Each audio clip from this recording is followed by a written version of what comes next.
जैसा कि आप सभी जानते हैं, उन्नाव कांड, आज सुप्रीम कोर्ट ने जो निर्णय दिया है, पूरा देश इंतजार कर रहा था उस निर्णय पर, और सुप्रीम कोर्ट ने हाई कोर्ट के आदेश को, निर्णय को स्टे कर दिया है। यानी कि कुलदीप सेंगर जो 4 बार के विधायक थे और रेप कांड में बंद थे जेल में 7.5 साल से, उनको आज हाई कोर्ट ने जो सशर्त जमानत दी थी 3-4 दिन पहले, उसको सुप्रीम कोर्ट ने आज उन्हें स्टे कर दिया है। आज इसी विषय पर बातचीत करने के लिए मेरे साथ है अतुल जी, और जानते हैं कि क्या कहानी रहा है पूरे उन्नाव कांड का। मैं आपको धन्यवाद देना चाहता हूं कि आपने महिला यौन उत्पीड़न के विषय पर, जो बहुत ही गंभीर विषय है, इस पर चर्चा करने के लिए मुझे अपने स्टूडियो में बुलाया। इसके लिए मैं बहुत बहुत धन्यवाद देता हूं। कहानी 2017 की है। एक विधायक जो 4 बार विधायक रह चुका, पहली बार वो बसपा से विधायक बने यूपी के उन्नाव क्षेत्र में, दूसरी बार वो सपा से बने और फिर भाजपा के कोटे से चौथी बार विधानसभा से जीत कर आए, विधायक बने। जिस लड़की की कहानी हम लोग जानते हैं, वो निर्भया की कहानी, नाम हम लोग उसका नहीं लेंगे, उस निर्भया ने नौकरी मांगने के लिए उनके यहाँ गई थी। ये कहानी पेपर में छपी हुई है कि वो नौकरी मांगने के लिए गई, उसको अपहरण कर लिया गया, उसे बंद कर दिया गया, और ये कहानी है कि उससे जबरन उसका रेप किया गया।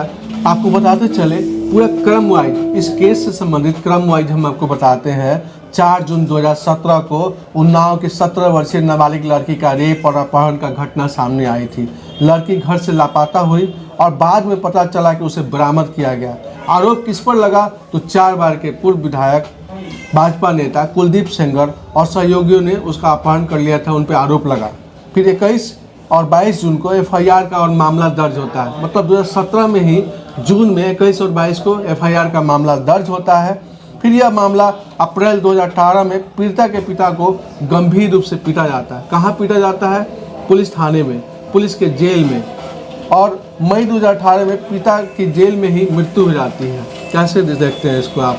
एक पीड़िता के साथ उसके साथ यौन शोषण होता है, पिता को जेल में बंद किया जाता है, फिर उसके साथ जो है कांड हो जाता है। सरकार है एनडीए का, भारतीय जनता पार्टी का, मुख्यमंत्री हैं योगी जी, आदित्य योगीनाथ, और केंद्र में भारतीय जनता पार्टी की सरकार के मुखिया जो हमारे आदरणीय प्रधानमंत्री नरेंद्र मोदी जी हुआ करते हैं, जो बार बार अपने मुख से दोहराते हैं कि भारत में बेटियों के लिए हमारे दिल में विशेष जगह है।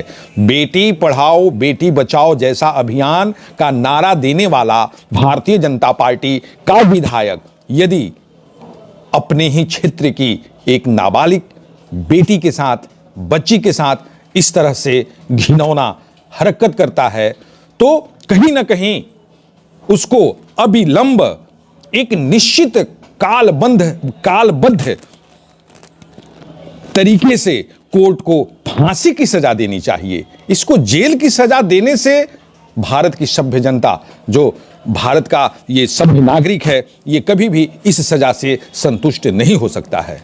इस पूरी घटनाक्रम को हम अतुल जी देखते हैं, जिस तरीक़े से इस घटनाक्रम में फिर पिता की जेल में मृत्यु हो जाती है, फिर उसका केस लड़ने के लिए उसके मौसा मौसी, चाचा चाची जाते हैं और कार को एक्सीडेंट कराया जाता है, पूरे कार को एक्सीडेंट कराया जाता है जिनमें उनकी मौत हो जाती है। तब भी पीड़िता हिम्मत नहीं हारती है और अपने केस को लड़ती है और आत्मदाह करने के लिए योगी आदित्यनाथ के आवास पे जाती है। वह सरकार जो बोलती है कि हर व्यक्ति को, भारत के हर एक नागरिक को, कहने कि उत्तर प्रदेश के हर एक नागरिक को निर्भीक होकर जीने का मैं अधिकार देता हूं, वैसी अवस्था में बच्ची के द्वारा मुख्यमंत्री आवास पर जाना, वहां आत्मदाह का प्रयास करना और फिर उसके बाद उसके केस का दर्ज होना, संज्ञान में आना, कहीं ना कहीं यह सरकार के क्रियाकलाप पर, कानून व्यवस्था पर प्रश्न चिन्ह खड़ा करता है।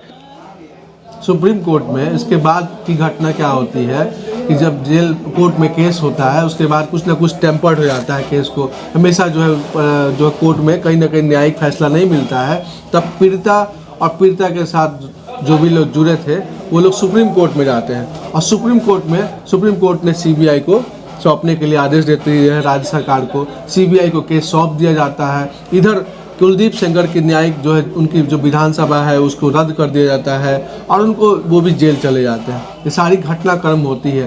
ताउम्र जीवन उनको जेल में कटेगा और ये फैसला देती है दिल्ली की कोर्ट देती है कि उनको ताउम्र जीवन जेल में रहना पड़ेगा। सबसे विशेष बात ये है इस तरह की घटनाओं में जहां यौन उत्पीड़न की घटनाएं होती हैं, अधिकांश तौर पर देखा जाता है कि जो पीड़िता होती हैं या जो पीड़ित होते हैं कहीं ना कहीं आर्थिक रूप से उनका परिवार, सामाजिक रूप से उनका परिवार इस तरह से मजबूत नहीं होता है कि इतनी बड़े बड़े लोगों के विरुद्ध वो आगे बढ़कर समाज में आगे आकर इस तरह के कानूनी प्रक्रियाओं से वो गुजरे।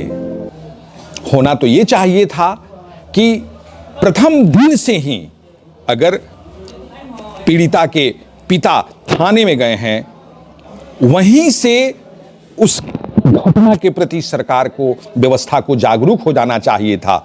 और हुआ क्या कि पीड़िता के सर से पिता का ही साया उठ गया। इस तरह से पीड़िता के पिता को प्रताड़ित किया गया, संदिग्ध अवस्था में उसकी जेल में मौत हो गई। कोर्ट ने भी माना, और कोर्ट ने भी, सबसे बड़ी बात आपने ये कहा कि यह कोई मनगढ़ंत या आरोप लगाने वाली बात नहीं थी, यह आरोप साबित हो गया। कोर्ट ने अपने आदेश में इस आरोप को साबित कर दिया कि कहीं ना कहीं पुलिस की विशेष लापरवाही की वजह से उसके पिता का साया लड़की के सर से उठा हुआ है। 23/12/2025 को हाई कोर्ट ने कुलदीप सेंगर को सशर्त जमानत दे दी, को जमानत मिलती है और ये रिस्ट्रिक्शन दिया जाता है कि आप 5 किलोमीटर के दायरे में पीड़िता के घर आप नहीं जाएंगे। इसमें एक और फ्लैशबैक आता है, वो लड़की वो शादी कर लेती है, उसके दो छोटे छोटे बच्चे हैं। जैसे इस खबर को वो सुनती है, अब ये मामला जो है ना कहीं एक बड़ा रूप ले लेता है। वो आत्मदाह करने की धमकी देती है, फिर से सुसाइड करने की धमकी देती है और ये मामला फिर CBI इसको सुप्रीम कोर्ट तक ले जाता है। कैसे देखते हैं? कहीं ना कहीं पीड़िता आज भी वर्तमान परिवेश में डरी हुई है। उसको ऐसा लगता है कि जिस न्याय के लिए हमने अपने बहुत सारे परिजनों को खोया है, वह न्याय हमको मिल नहीं पाया है। मैं आपको इसमें एक संवैधानिक व्यवस्था का भी जिक्र करना चाहूंगा। एनडीए की सरकार जब केंद्र में बनी, एनडीए भारतीय जनता पार्टी के कर्ता धर्ता उन लोगों ने, हमारे प्रधानमंत्री ने कहा था कि मैं सदन में एक विशेष कानून का प्रावधान लाऊंगा जिसमें किसी भी बच्ची के साथ दुष्कर्म करने वालों की अधिकतम सजा मौत की भी हो सकती है। पहले भारत में इस तरह की सजा नहीं थी। अपने संविधान में एक प्रावधान है कि अगर शेड्यूल कास्ट की बच्ची या कोई भी महिला रेप केस की शिकार होती है तो उसको एक निश्चित रकम प्रशासन की तरफ से, शासकीय व्यवस्था की तरफ से दिया जाता है।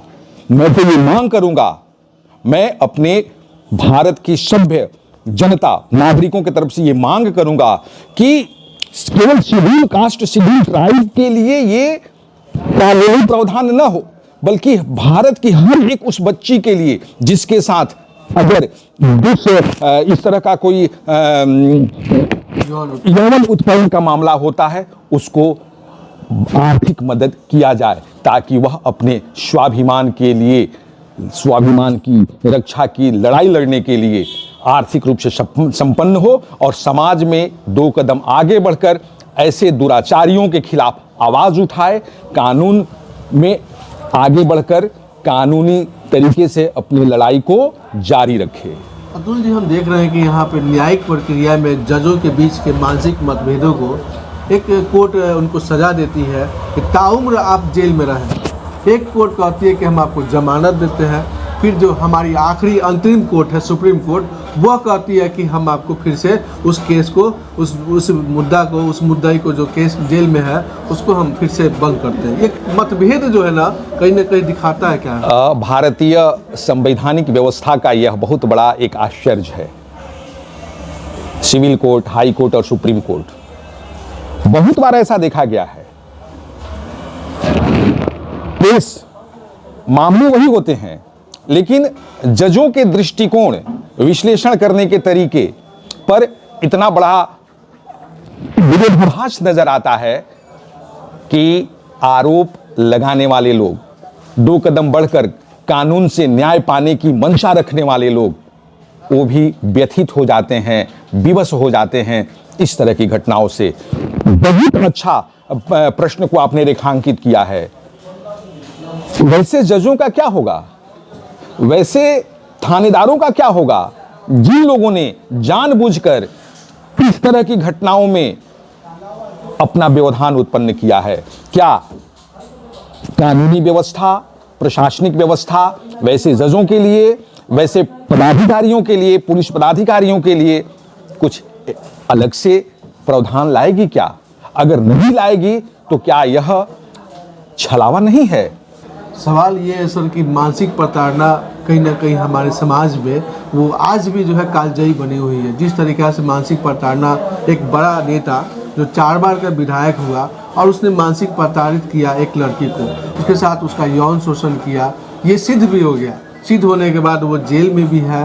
और जिस तरीक़ा से ये समाज में इस तरीक़ा का कुठाराघात हो रहा है, जिस तरीक़ा से इस तरीक़ा का मुद्दा उठ रहा है, कहीं ना कहीं हमारे सामाजिक प्रथा में अभी भी दोष दिखाई देता है। बिल्कुल सही आपने कहा।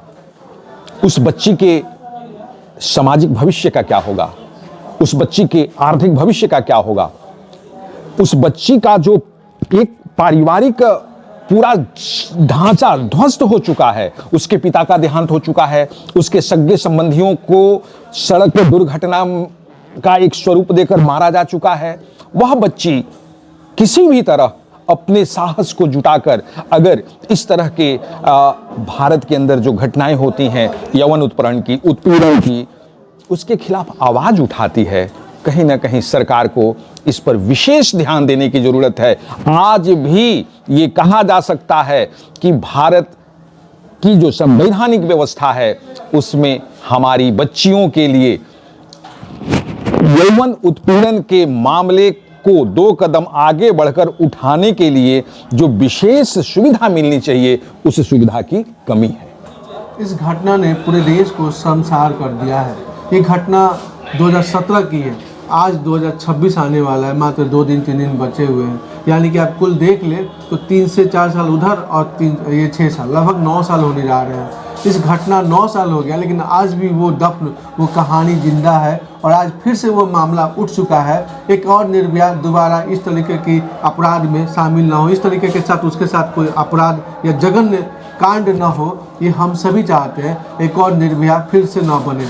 ये निर्भया कांड हो या दामिनी कांड हो, दोनों कांड कहीं ना कहीं हमारे देश के लिए शर्मनाक है। हमारे देश, हमारे सिस्टम, हमारी सामाजिक संरचना, आधारभूत संरचना पे कहीं ना कहीं कुठाराघात है। मेरे साथ बातचीत करने के लिए अतुल जी, जो हम लोगों ने चर्चा किया कुलदीप सेंगर, चूँकि 4 बार के वो विधायक रहे और 4 बार के विधायक व्यक्ति पे आरोप लगना कहीं ना कहीं हमारे देश के सिस्टम को कहीं ना कहीं वो हथौड़ा मारता है।